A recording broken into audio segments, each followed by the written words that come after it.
Hello everyone, good morning. कैसे हैं आप सब? आई होप अच्छे होंगे और आपकी पढ़ाई भी अच्छी चल रही होगी। दोस्तों, आज की इस वीडियो में हम बात करेंगे 2 मार्च के करंट अफेयर्स के बारे में। तो 2 मार्च के जितने भी इंपॉर्टेंट करंट अफेयर क्वेश्चन होंगे, सारे इस वीडियो में डिस्कस करेंगे और हर एक वीडियो से रिलेटेड फैक्ट भी बताते चलेंगे। तो डिटेल में वीडियो देखिएगा। अगर वीडियो अच्छा लगे तो चैनल को सब्सक्राइब करके अपने दोस्तों के साथ शेयर जरूर कीजिएगा। इस वीडियो का जो पीडीएफ है आप टेलीग्राम ग्रुप पे जाके डाउनलोड कर सकते हैं, जिसका लिंक मैं डिस्क्रिप्शन बॉक्स में दे दूंगा। तो चलिए देर न करते हुए आप शुरू करते हैं। सबसे पहले हम जो कल पढ़े थे उसका रिवीजन करेंगे, उसके बाद आज के करंट अफेयर क्वेश्चन को डिस्कस करेंगे। फटाफट रिवीजन कर लेते हैं। हाल ही में फरवरी 2024 में किस राज्य ने मुस्लिम विवाह और तलाक पंजीकरण अधिनियम 1935 को निरस्त कर दिया गया है? वो असम सरकार ने किया है। हाल ही में प्रारंभिक ब्रेस्ट कैंसर का पता लगाने के लिए एक सवेरा कार्यक्रम को लॉन्च किया गया। ये पूछ सकता है किसने लॉन्च किया, किस प्रदेश ने, किस राज्य ने? तो मध्य प्रदेश इसका राइट आंसर होगा। हाल ही में भी पर्पल फेस्ट का आयोजन भी किया गया। यह किसके लिए किया गया था आयोजन? ये किया गया था दिव्यांगजनों के लिए। नेक्स्ट था सवाल, मोबाइल वर्ल्ड कांग्रेस 2024, इसका आयोजन कहाँ पे किया जा रहा है? तो ये ब्राज़ील में किया जा रहा है। ठीक है, ब्राज़ील में। हाल ही में भारत की सबसे बड़ी रक्षा उपकरण प्रदर्शनी जो कहाँ पे आरंभ किया गया है? महाराष्ट्र में। ये भी याद रखने हैं। अगला बात करें तो हाल ही में यूके के किंग द्वारा जो नाइटहुड की उपाधि है उससे किस भारतीय को सम्मानित किया गया है? भारती मित्तल। हाल ही में जारी वैश्विक संपदा मतलब वर्ल्ड जो इंटेलेक्चुअल प्रॉपर्टी जो इंडेक्स आता है, इसमें भारत 40वें स्थान पर था। और भारत के पहले सेप्टिक टैंक सफाई करने वाला रोबोट बना, उसका नाम क्या था? होमोसेप एटम। इसको आप मार्क कर लीजिएगा, इंपॉर्टेंट है। नेक्स्ट था हाल ही में WTO यानी वर्ल्ड ट्रेड ऑर्गेनाइजेशन का 13वां मंत्री स्तरीय सम्मेलन, ये कहाँ पे किया गया? यह अबू धाबी में अभी ऑर्गेनाइज किया गया था। लास्ट क्वेश्चन था, हाल ही में प्रधानमंत्री नरेंद्र मोदी ने किस राज्य के पहले रेलवे स्टेशन जिसका नाम है रैंकपो स्टेशन की आधारशिला रखी? किस स्टेट में? तो सिक्किम में। तो ये कल के क्वेश्चन थे करंट अफेयर के, जिसको हमने आज रिवीजन कर लिया। अब आइए बढ़ते हैं आज के करंट अफेयर यानी 2 मार्च के करंट अफेयर के बारे में। पहला जो सवाल है वो है, RBI के द्वारा वार्षिक वित्तीय साक्षरता वीक यानी सप्ताह कब आयोजित किया जा रहा है? तो ये भी हाल ही में 26 फरवरी से 1 मार्च तक किया गया था। ठीक है, तो इसका जो राइट आंसर हो जाएगा ऑप्शन नंबर बी। ठीक है, सारे फैक्ट भी हम जानेंगे, तो वीडियो अच्छा लगे तो लाइक जरूर कीजिएगा। राइट आंसर बी होगा, यानी 26 फरवरी से लेकर 1 मार्च तक यह यानी कल तक ये अभियान चला। ठीक है, क्या? Annual financial literacy week. ठीक है, तो ये 26 फरवरी से 1 मार्च तक चला। डिटेल की बात करें तो भारतीय रिजर्व बैंक RBI के द्वारा 26 फरवरी से 1 मार्च तक आयोजित अपने एनुअल फाइनेंशियल लिटरेसी वीक के अभियान से इससे क्या होगा? युवाओं के बीच में ये जो लिटरेसी को बढ़ावा दिया जाएगा, इसीलिए ये अभियान को चलाया। किसने चलाया? तो RBI ने, ये पूछ सकता है। और इस वर्ष की जो थीम थी, हिंदी में बात करें तो सही शुरुआत करें और वित्तीय रूप से स्मार्ट बने, ये हिंदी में है। इंग्लिश में जो था वो make a right start become financially smart, ये इस बार की थीम थी एनुअल फाइनेंशियल लिटरेसी की। इसको भी आपको एक बार जरूर देख लेना है। और वर्तमान में RBI के गवर्नर कौन है? कई बार बता चुके हैं, ये शशिकांत दास हैं। ठीक है, इससे क्वेश्चंस आते हैं।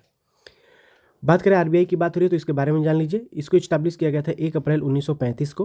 हेडक्वार्टर मुंबई महाराष्ट्र में है और इसके गवर्नर जैसे मैंने बता दिया शशिकांत दास है। तो इस क्वेश्चन से इतने फैक्ट आपको याद रखने हैं। आई होप क्लियर हो गया होगा। नेक्स्ट क्वेश्चन की तरफ बढ़ते हैं। अगला जो सवाल है वह अभी हाल ही में झारखंड में राष्ट्रीय राजमार्ग नेशनल हाईवे 114 का इनॉग्रेशन किया गया। इनॉग्रेशन क्या? इसके लिए एक अमाउंट को स्वीकृति दी गई जिससे ये बनाया जाएगा। तो झारखंड राष्ट्रीय राजमार्ग 114 पर 2 लेन सड़क के निर्माण के लिए श्री नितिन गडकरी ने कितनी राशि मतलब स्वीकृत की? ठीक है, कितनी राशि को सैंक्शन किया इस रोड को बनाने के लिए, हाईवे को? तो इसका जो राइट आंसर हो जाएगा ऑप्शन नंबर ए। ठीक है, इसका राइट आंसर होगा ऑप्शन नंबर ए। एक मिनट, ऑप्शन नंबर ए इसका राइट आंसर हो जाएगा। ठीक है, तो इसमें इसके फैक्ट के बारे में जानिए। केंद्रीय सड़क मंत्री परिवहन मंत्री हैं नितिन गडकरी जी ने, इन्होंने झारखंड के राष्ट्रीय राजमार्ग 114 पर गिरिडीह शहर के चारों ओर 438.3 करोड़ रुपए की लागत से पेव्ड शेल्टर वाली 2 बाईपास लेन सड़क निर्माण करने की मंजूरी दे दी है। ठीक है, इसी के लिए 438.34 करोड़ की जो है लोन सैंक्शन किया गया है ताकि ये रोड को बनाया जा सके। श्री गडकरी ने कहा कि प्रस्तावित गिरिडीह बाईपास से रांची से देवघर तक यात्रा का जो समय है वो काफ़ी कम लगेगा। ठीक है, जो जहाँ घूम के जाना पड़ता था वो स्ट्रेट हो जाएगा और हाईवे है तो आप टाइम भी कम लगेगा। साथ ही गिरिडीह सड़क के चारों ओर बाईपास सड़क के निर्माण से क्षेत्र का भी विकास होगा। जाहिर है जहाँ रोड बनेंगे ऐसे हाईवे तो उस एरिया के जो चारों ओर है उसका भी विकास होगा। बात हो रही है झारखंड की, तो कुछ फैक्ट जानिए जो झारखंड से रिलेटेड है। इसकी स्थापना हुई थी, झारखंड कब अलग राज्य बना था बिहार से अलग होकर? 15 नवंबर 2000 को। इसकी कैपिटल क्या है? तो रांची है। चीफ मिनिस्टर कौन है? तो चंपाई सोरेन, जो अभी हाल ही में बने हैं। और यहाँ के गवर्नर कौन है? सीपी राधाकृष्णन है।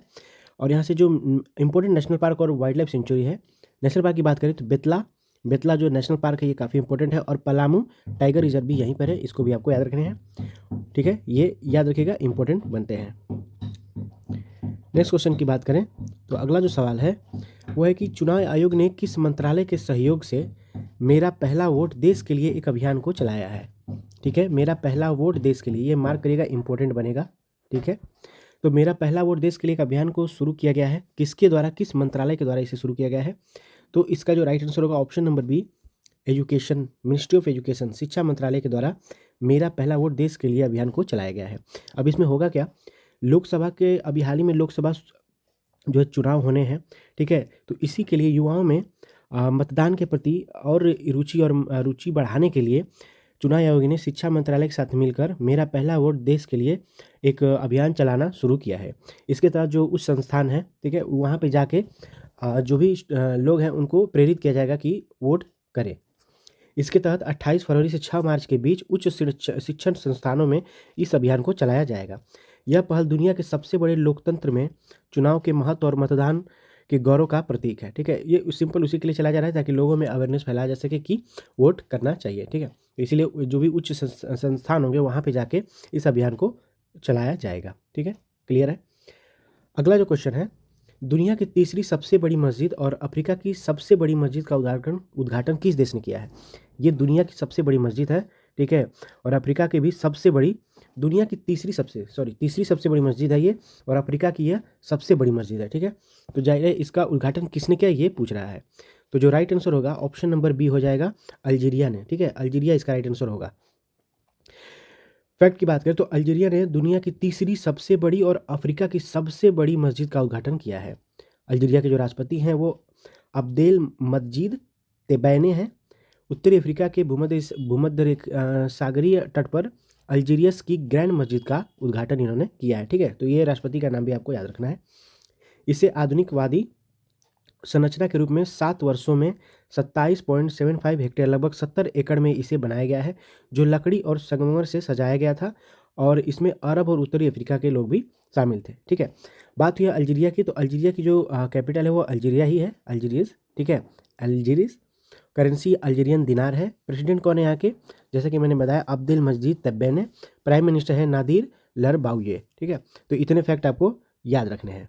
बढ़ते हैं अगले क्वेश्चन की तरफ। अगला सवाल है, प्रधानमंत्री नरेंद्र मोदी ने किस शहर में भारत टेक्स 2024 का उद्घाटन किया है? भारत टेक 2024, ठीक है, टेक्स। तो इसका उद्घाटन किसने किया? सिंपली पहले ये क्वेश्चन बन सकता है, तो श्री नरेंद्र मोदी जी ने किया है।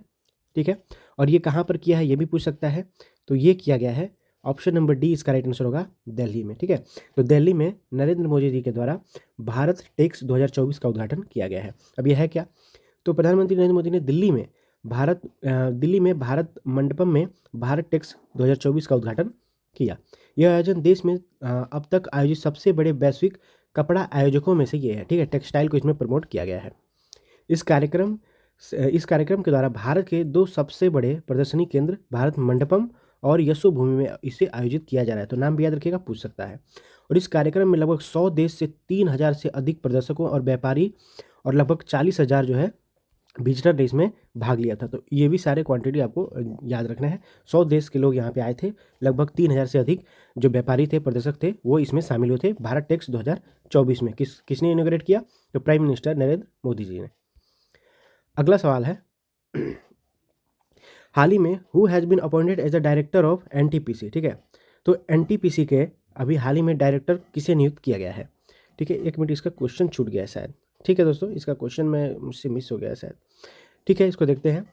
एनटीपीसी के अभी हाल ही में ऑपरेशनल जो डायरेक्टर बने हैं वो कौन बने हैं? ठीक है, ये इंपॉर्टेंट बनेगा। तो ये बने हैं, इनका नाम है Ravindra Kumar. Option number D इसका राइट आंसर होगा। फैक्ट की बात करें तो रविंद्र कुमार को एनटीपीसी का डायरेक्टर ऑपरेशन में, ठीक है, ऑपरेशंस में इनकी नियुक्ति हुई है। उन्हें उनकी रिटायर की तारीख यानी 31 अक्टूबर 2027 तक ये उस दिन रिटायर होंगे, या फिर अगले आदेश तक जो भी पहले हो इस पद पर ये बने रहेंगे। ठीक है, इनका नाम क्या है? रविंद्र कुमार। ठीक है, और एनटीपीसी लिमिटेड के निदेशक यानी संचालन के रूप में शामिल होने से पहले वह एनटीपीसी लिमिटेड के निदेशक संचालय के विशेष कर्तव्य अधिकारी यानी ओएचडी थे। ठीक है, अब ये ऑपरेशनल डायरेक्टर बने हैं। भारी उद्योग मंत्रालय में निदेशक थे, कौन है? ठीक है, जो हाल ही में अभी नियुक्ति हुई है उसके बारे में भी जान लीजिए। जो भारी उद्योग मंत्रालय में डायरेक्टर बने हैं वो कौन बने हैं? सुशेश्वर बोनाल। और जम्मू कश्मीर एंड लद्दाख के नागरिक पंजीकरण के निदेशक किसे बनाया गया है? भूपिंदर कुमार कौशल। और विकास मंत्री में निदेशक कौन बने हैं? ठीक है, वो तांगुक पांडी। और स्कूल शिक्षा और साक्षरता विभाग में निदेशक कौन बने हैं? तो सुनील शर्मा। तो ये सारे हाल ही की जो नियुक्ति हुई थी उनसे रिलेटेड ये क्वेश्चन, ये फैक्ट था, तो इसको भी आपको एक बार गो थ्रू जरूर करना है। अगला सवाल है, कृष्णा राजा सागर जलाशय जो अभी हाल ही में न्यूज में देखा गया था, यह किस राज्य में स्थित है? यह रिजर्वायर है, इसका नाम है कृष्णा राजा सागर रिजर्वायर। ये कहाँ पर स्थित है? सिंपल आपको बताना है। ठीक है, तो ये कहाँ पे स्थित है फ्रेंड? ये स्थित है कर्नाटक में। ठीक है, ऑप्शन नंबर इसका डी राइट आंसर हो जाएगा, कर्नाटक में ये स्थित है। ठीक है, इसका नाम क्या है? Krishna Raja Sagar reservoir, option number D Karnataka. तो गार्डन सिटी के नाम से मशहूर बेंगलुरु अपने सबसे खराब घरेलू जल संकट का सामना कर रहा है। 30 से अधिक इलाकों में हर दूसरे दिन बारी बारी से पानी मिलता है। सप्लाई केवल 30 से 45 मिनट तक ही हो पाती है। ठीक है, इतनी खराब स्थिति हो गई है बेंगलोर की। कभी 262 झीलों से भरपूर इस शहर में रियल एस्टेट विकास के कारण अब केवल 81 झीलें बची हैं। पहले 262 थी, लगभग 1/4 जो इसमें कम हो गया है। कमज़ोर मानसून के कारण कृष्ण राजा सागर रिजर्वायर पर निर्भरता बढ़ती गई है, जिससे पानी की कमी हो गई है और टैंकरों की कीमत जो है वो आसमान छू रही है। तो ऐसी दिक्कतें का सामना करना पड़ रहा है। ठीक है, केआरएस डैम सिंपल कृष्ण राजा सागर रिजर्वायर, इसकी हाइट है 131 फीट, इसकी लेंथ है 8600 फीट और इसकी जो कॉस्ट लगी थी बनाने में वो 10.34 मिलियन इसमें खर्चे हुए थे। कैपेसिटी इसकी जो है वो है 49.452 क्यूबिक मीट्रिक। ठीक है, तो ये इसके बारे में डिटेल था, इसका फुल फॉर्म याद रखिएगा। ठीक है, कृष्णा राजा सागर जलाशय ये कहाँ पर है? ये कर्नाटक में स्थित है। ठीक है, बनाया गया है। नेक्स्ट बात करें तो सबसे लोकप्रिय वैश्विक नेता की सूची में कौन टॉप पर है? ठीक है, तो सबसे लोकप्रिय who has been topped in the list of most popular global leader में सबसे टॉप पर कौन है? तो इसका राइट आंसर होगा नरेंद्र मोदी जी। ठीक है, अपने प्राइम मिनिस्टर जी हैं। ठीक है, ऑप्शन नंबर यहाँ पे सी राइट आंसर हो जाएगा। तो भारत के प्रधानमंत्री श्री नरेंद्र मोदी 78% की प्रभावशाली उच्च अनुमोदन रेटिंग के साथ सबसे लोकप्रिय नेताओं में से एक हैं। ठीक है, और ये टॉप पे नंबर 1 पे हैं। मैक्सिकन राष्ट्रपति आंद्रेस मैनुअल लोपेज ऑब्रेडर ने 65% की रेटिंग के साथ ये दूसरे स्थान पर है। कौन? जो मैक्सिकन राष्ट्रपति हैं। ठीक है, लोपेज ऑब्रेडर। और बात करें संयुक्त राज्य अमेरिका के राष्ट्रपति जो बाइडेन भारी अंतर से पीछे हैं, उन्होंने सूची में 11वां स्थान हासिल किया है और 37% लोगों ने उन्हें उनके नेतृत्व को मंजूरी दी, मतलब उनको वोट किया। तो सबसे 78% वोट पाकर मोदी जी टॉप पर हैं। सेकेंड पे कौन सा देश है? तो मैक्सिकन राष्ट्रपति हैं। ठीक है, लोपेज ओब्रेडर, वो 65% उनको वोट मिले हैं। ठीक है, आई होप ये क्लियर होगा। अगला क्वेश्चन जो है वो है पेमेंट एग्रीगेटर से रिलेटेड। ठीक है, फाइनेंशियल न्यूज है। तो अभी हाल ही में पेमेंट एग्रीगेटर के रूप में काम करने के लिए आरबीआई से अंतिम मंजूरी अभी किसको मिली है? ठीक है, किसको दिया गया है? तो यहाँ पे मैंने फोटो भी लगाया है, आप सब जानते भी होंगे। ठीक है, अमेजन पे को। इसका राइट आंसर हो जाएगा अमेजन पे, ऑप्शन नंबर डी। ठीक है, तो ई कॉमर्स कंपनी जो अमेजन इंडिया की फिनटेक शाखा है अमेजन पे को कंपनी ने क्या किया? आरबीआई ने इसे भुगतान एग्रीगेटर लाइसेंस प्राप्त मतलब इशू कर दिया है। किसको? ये फिनटेक शाखा है किसकी? अमेजन की। ठीक है, फिनटेक फर्म उन कंपनियों की सूची में शामिल हो गई हैं, ठीक है, जिन्हें केंद्रीय बैंक ने अभी हाल ही में पेमेंट एग्रीगेटर के रूप में संचालित करने के लिए प्राधिकरण प्रदान किया है। ये उसमें शामिल हो गई है अमेजन पे। ठीक है, तो बात हुई है आरबीआई की। तो आरबीआई से रिलेटेड अभी मैंने हाल ही में अभी आपको पिछले कुछ क्वेश्चन में बताया। ठीक है, इसको इस्टेब्लिश किया गया अप्रैल 1935 को। हेडक्वार्टर मुंबई में है। शशिकांत दास गवर्नर है और डिप्टी गवर्नर भी मैंने इसमें ऐड किए हैं, तो वो भी आप एक बार जरूर देख लीजिएगा, हो सकता है पूछे जा सकते हैं। ठीक है, तो ये इंपॉर्टेंट रहेगा। तो हाल ही में पेमेंट एग्रीगेटर का लाइसेंस किसे मिला है? तो आरबीआई ने दिया है किसको? अमेजन पे को। अंतिम क्वेश्चन है, अभी हाल ही में ट्राइलेटरल एक एक्सरसाइज दोस्ती 16 का शुरू किया गया है। इसको सबसे पहले 3 देश को, ट्राई मतलब इसी तरह नाम हो गया, ट्राई मतलब 3 देश के साथ किया जा रहा है। कौन कौन है? इमेज में आप देख सकते हैं। ठीक है, इंडिया है, श्रीलंका है और मालदीव के बीच। ठीक है, तो ये दोस्ती 16 याद रखिएगा, ये शुरू किया गया है, एक ट्राइलेटरल एक्सरसाइज है। ठीक है, तो किन किन देशों के बीच शुरू किया गया है?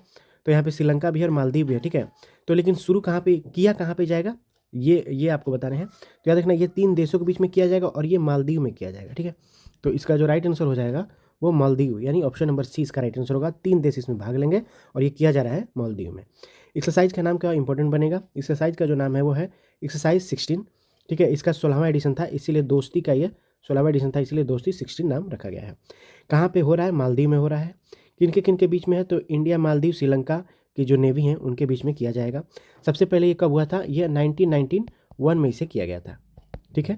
तो इस बार इसका 16वां संस्करण है, ये भी आपको याद रखने हैं। और this year mark a significant development with Bangladesh, जो इसमें पार्टिसिपेट करेगा वो सिर्फ ऑब्जर्वर रहेगा, ठीक है। वो इसमें एक्सरसाइज में भाग नहीं लेगा, सिर्फ ये ऑब्जर्वर रहेगा, ठीक है। यानी वहाँ पे जाएगा, खाएगा पिएगा, आराम से इसको देखेगा, ठीक है। ऑब्जर्वर के रूप में पूछ सकता है किसको रखा गया दोस्ती 16 एक्सरसाइज में, तो बांग्लादेश को ये याद रखेगा, इंपॉर्टेंट रहेगा। अब बात करते हैं, कल मैंने आपसे क्वेश्चन पूछा था, ठीक है, कि भारत के किस राज्य में दुनिया की सबसे पहली वैदिक घड़ी लगाई जाएगी? तो इसका जो राइट आंसर था मध्य प्रदेश में, ठीक है। ऑप्शन नंबर सी इसका राइट आंसर था, ठीक है। बात करते हैं आज के क्वेश्चन ऑफ द डे की, जिसका आपको राइट आंसर कमेंट बॉक्स में टाइप करके बताना है। तो आज का जो क्वेश्चन ऑफ द डे है, प्रधानमंत्री ने नरेंद्र मोदी जी ने अभी हाल ही में किस साल में भारत टेक्स 2024 का उद्घाटन किया है? अभी आपको बताया, अगर आपको इसका आंसर पता है तो 4 ऑप्शन यहाँ पे दिए गए हैं, जो भी राइट आंसर होगा आपको कमेंट करके कमेंट बॉक्स में बताना है। तो आई होप दोस्तों आपको वीडियो अच्छा लगा होगा तो कमेंट करके भी जरूर बताइएगा, और हमारे चैनल इलाइट करंट अफेयर को सब्सक्राइब करना ना भूलें, दोस्तों के साथ शेयर कर दीजिए। तो चलिए मिलते हैं कल के वीडियो में, तब तक अपना ख्याल रखें, घर में रहें और अच्छे से पढ़ाई करें दोस्तों। जय हिंद, जय भारत।